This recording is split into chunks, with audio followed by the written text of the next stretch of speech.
ჩვენ ახლა უკვე ვიმყოფებით აბანო თუბანთან, გეტყვით იმას, რომ დმანისიდან მარში, რომელიც დაიძრა 29 მარტს, უკვე თბილისშია და ჩვენ მივემართებით საქართველოს პარლამენტთან, სადაც არის მთავარი საპროტესტო აქცია. გეტყვით, რომ სულ რამდენიმე წუთის წინ ჩამოვიდნენ ისინი თბილისში. შეხვედრის ადგილი კი იყო ორთაჭალა, ქართული ოცნების ოფისი, გორგასლის ქუჩაზე, საიდანაც მათ უკვე განაგრძეს სვლა, სწორედ აი ასე, საქართველოს პარლამენტთან, სადაც იგეგმება საკმაოდ დიდი აქცია, რომელსაც ქვია დგება ხალხის გაზაფხული. გეტყვით იმას, რომ აქ რეგიონებიდან არიან ჩამოსული ხალხი, როგორც დმანისიდან, ასევე გეტყვით იმასაც, რომ მათ შემოუერთდნენ სხვა სოფლებიდან თუ ქალაქებიდან ხალხი.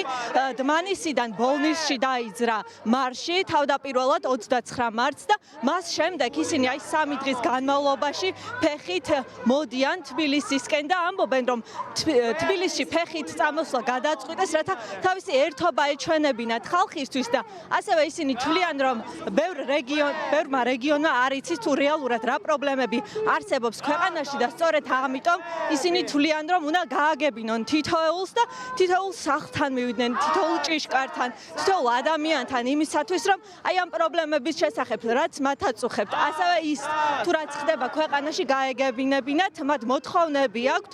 ეს მოთხოვნები 124 დღეა რაც არსებობს ქვეყანაში, ეს არის ახალი არჩევნები და ასევე იმ პირების გათავისუფლება, რომლებიც საპროტესტო აქციებისას დააკავეს.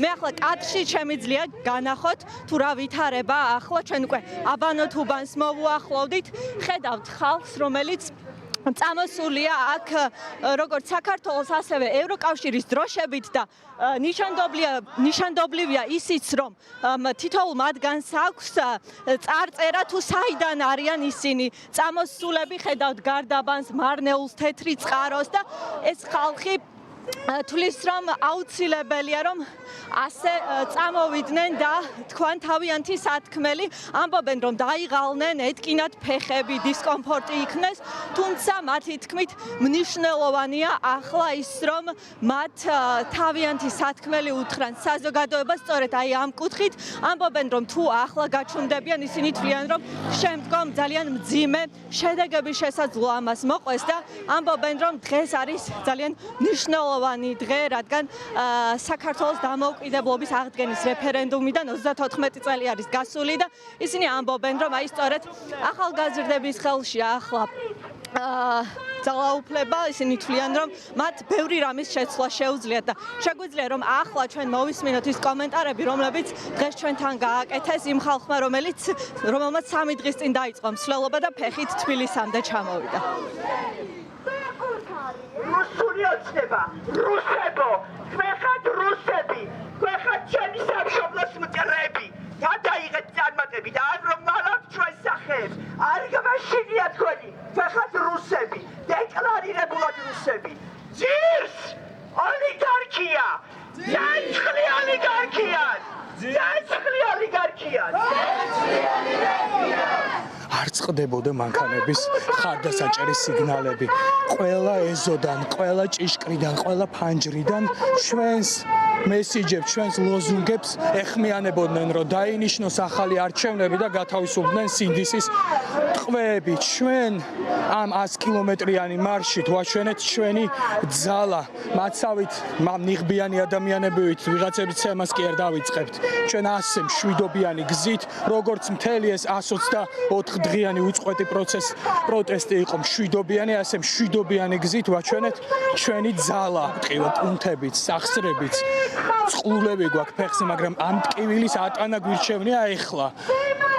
გაჩუმებას და უმოქმედობას, რომ მე უფრო მწარე ტკივილი არ გქონდეს ასატანი, რაც თავისუფლების დაკარგვის ტკივილია. ფეხით მოვდივართ დმანისიდან და ძირითადი მიზანი ის იყო, რომ ზოგადად მას ეხდება, რომ თბილისში რაღაცეები ხდება, რეგიონი არ არის ჩართული და რეგიონში ძალიან ბევრს გონია, რომ ეს აქციები შეჩერებულია და ჩვენ უნდა შევეგვიოთ ამ ყველაფერს.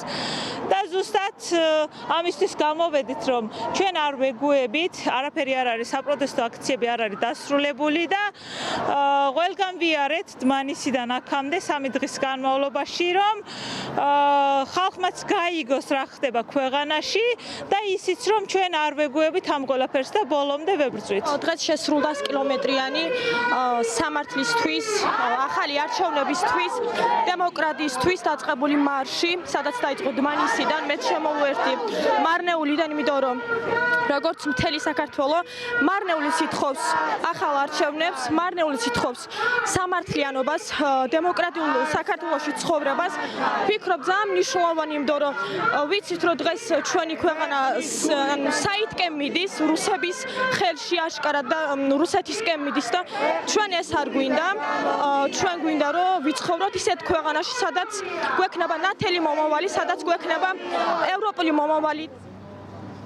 ხალხი, რომელიც თბილისში ჩამოვიდა და დმანისიდან თბილისამდე 100 კილომეტრი ფეხით გაიარა, ახლა ისინი ისვენებენ, 5 წუთი არის შესვენება და შემდგომ ისინი გაანაგრძობენ უკვე სვლას საქართველოს პარლამენტისკენ.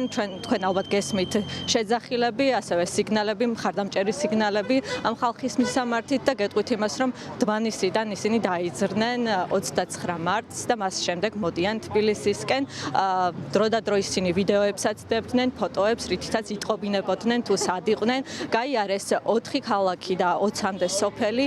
თითოეულ ადამიანთან მივიდნენ იმისათვის, რომ თავიანთი სათქმელი ეთქვათ და ზოგი მათგანი შემოუერთდა კიდეც ამ აქციას, ამ მარშს და მათ თქვეს, რომ არიან დაღლილები, იარეს ძალიან ბევრი ფეხით, ადგილ-ადგილ ბანაკდებოდნენ კიდეც იმისთვის, რომ შეესვენათ, თუმცა საბოლოო მიზანი მაინც ის იყო, რომ დღევანდელ აქციაზე მოსულიყვნენ და დღევანდელი აქცია, როგორც ვიცი, უკვე საქართველოს პარლამენტთან დაიწყო და ძალიან მალე დმანისელებით და ასევე სხვა ქალაქისა თუ სოფლის წარმომადგენელი მივა აქციაზე და იქ იტყვის უკვე თავის სათქმელს. აქ რჩებიან ისინი საქართველოსა და ევროკავშირის დროშებით, კადრშიც შეგიძლიათ ნახოთ, რომ თითოეულ მათგანს აქვს ასევე წამოღებული ბანერი თუ რომელი კუთხის წარმომადგენელი არის და საპროტესტო აქციას ისინი ძალიან მალე შეუერთდებიან.